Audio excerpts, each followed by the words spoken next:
2014 నుంచి 2024 దాకా కూడా ప్రతిసారి రాజ్యసభ స్థానాల అవకాశం వచ్చినప్పుడల్లా తెలుగుదేశం అధికారంలో ఉన్న వైసీపీ అధికారంలో ఉన్న ఓ సీటు బీజేపీ చెప్పిన వాళ్ళకి ఇస్తూ వచ్చారు రాజ్యసభ సీటు.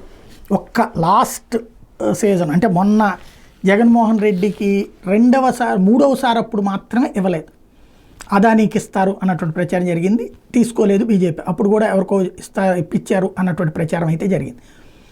అదే ఇప్పుడు వచ్చేటప్పటికి భారతీయ జనతా పార్టీ కోట అంటే భారతీయ జనతా పార్టీకి ఒక ఎంపీ సీటు రాజ్యసభ సీటు అన్నటువంటిది ఇప్పుడు 3 సీట్లు వస్తున్నాయి.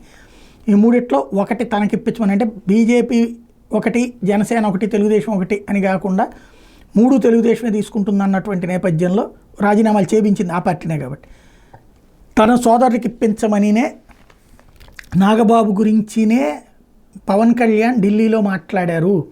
ఢిల్లీ వెళ్ళింది అందుకే. ఇది ఆంధ్రజ్యోతి రాసినటువంటి కథనం కాబట్టి నమ్మచ్చు. రాజ్యసభలో జనసేన ప్రాతినిధ్యం కోసం ఆ పార్టీ అధినేత ముఖ్యమంత్రి పవన్ కళ్యాణ్ ముమ్మరంగా ప్రయత్నిస్తున్నారు. ఈ క్రమంలో బీజేపీ పెద్దలను కలిసి విన్నవించినట్టు తెలిసింది.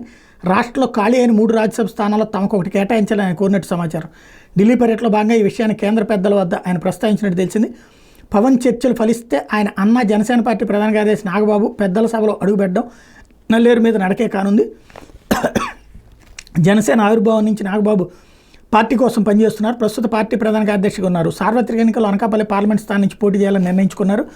ఈ క్రమంలో నియోజకవర్గంలో పట్టించి అన్ని సిద్ధం చేసుకున్నారు. కానీ కూటమి పార్టీల సీట్లు పంపకాల్లో భాగంగా అనకాపల్లి స్థానాన్ని బీజేపీ తీసుకోవడంతో నాగబాబుకు అవకాశం దక్కలేదు. ఆ సమయంలో రాజ్యసభకు పంపిస్తామని నాగబాబు పవన్ కళ్యాణ్ హామీ ఇచ్చారు. ప్రస్తుతం రాష్ట్రంలో 3 రాజ్యసభ స్థానాలు ఖాళీ కావడంతో దీనిలో ఒకటి తీసుకుని నాగబాబును పెద్దల సభకు పంపించాలని పవన్ భావిస్తున్నారు. ఈ క్రమంలో ఢిల్లీ పర్యటనలో ఉన్నటువంటి డిప్యూటీ సీఎం పవన్ ఈ విషయాన్ని కేంద్రంలోని బీజేపీ పెద్దల వద్ద ప్రస్తావించినట్టు తెలిసింది. దీనికి వాళ్ళు కూడా అంగీకారం తెలిపిన సమాచారం. ఈ చర్చలు ఫలిస్తే రాజ్యసభలో కూడా జనసేనకు ప్రాతినిధ్యం లభించబోతోంది అని వీళ్ళే రాశారు. కాబట్టి మేబీ అందుకోసం పవన్ కళ్యాణ్ వెళ్ళినట్టు, అదే సందర్భంలో వాళ్ళు ఒప్పుకున్నట్టు.